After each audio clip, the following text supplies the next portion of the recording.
Welcome to Somerset Weekly Wrap-Up for the week of December 2nd to December 8th. The Massachusetts Department of Elementary and Secondary Education has approved of the COVID-19 Test and Stay program for schools in Somerset.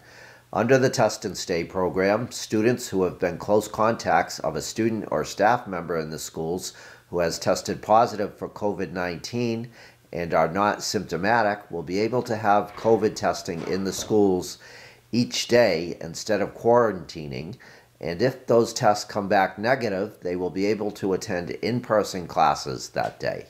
School Superintendent Jeffrey Schoonover did not have a date when the testing would start, but said it would start as soon as possible. Schoonover stressed that COVID testing of students will only be done with parental consent. Only those asymptomatic students whose parents or guardians have completed a consent form would be able to be tested in the schools. Otherwise, a close contact would be sent home from school and would have to complete the 7 to 10 day self-isolation period. Schoonover said students who could be in school under the Test and Stay program could be out of school for a week to a week and a half if they were close contacts and don't have symptoms, if the schools don't participate in the program. Under the Test and Stay program, students can be tested every day after the close contact exposure for at least 5 days and can go to in-person classes each day if the test is negative. The average residential and commercial property owners in Somerset will have small decreases in their tax bills this year.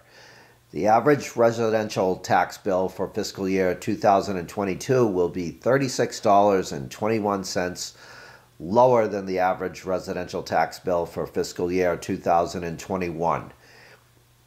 The average residential property in Somerset for this fiscal year, valued at $340,803, will have a $4,529.27 tax bill for the year based on the shift in the tax burden that the selectmen approved at their meeting last night. Last year, the average home in Somerset was valued at $311,000 and had a tax bill of $4,565.48 for the year. Voters at Monday night's special town meeting approved of $13,000 to pay for fireworks for the Spirit of Somerset Family Fun Day. The town will contract with a fireworks company and run the fireworks. The article that was approved requires that the fireworks be shot off of a barge on the Taunton River on the date of the Spirit of Somerset event that has been held annually in Somerset for 20 years. The funding for the fireworks will not be given to the nonprofit organization that runs the Spirit of Somerset. The article that asked voters to approve of the $13,000 for the fireworks was submitted by citizens' petition by David Barraby, who runs the Spirit of Somerset. Signatures for the citizens' petition were gathered at the last Spirit of Somerset Family Fun Day. Residents at Wednesday night's special town meeting voted against giving authority to the selectmen to sell or lease 98 acres of town-owned land off of Wilbur Avenue, with the primary use being for agriculture. Somerset business Fisher Farms was interested in leasing the 10 acres of the property for farming. Most of the argument against the article was led by former selectman Steve Monis. Monis said he did not think that 3 individuals should make a decision on who to sell or lease the land to.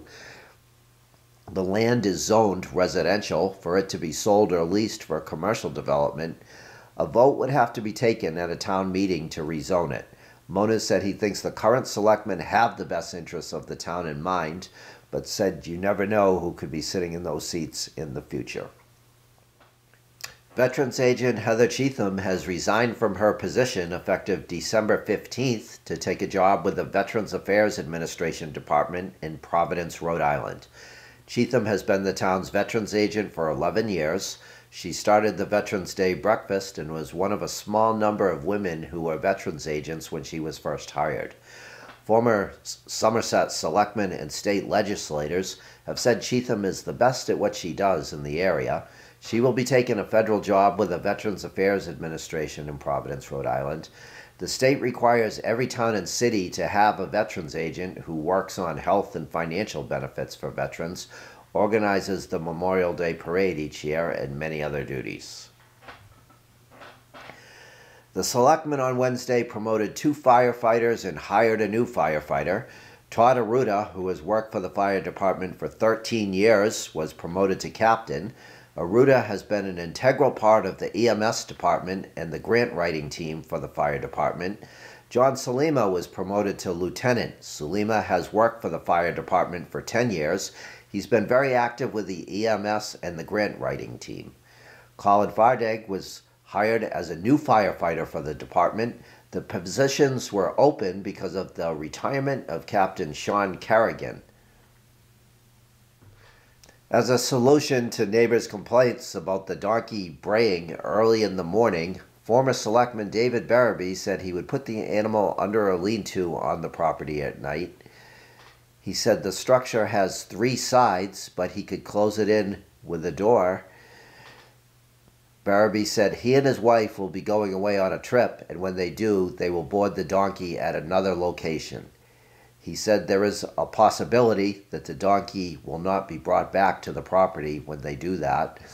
In response to complaints from neighbors about odor coming from the property, Barabee said he would also put manure in containers that have covers.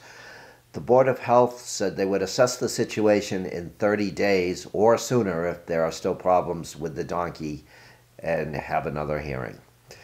Thank you for tuning in to Somerset Weekly Wrap-Up. We will see you next week with news from around Somerset.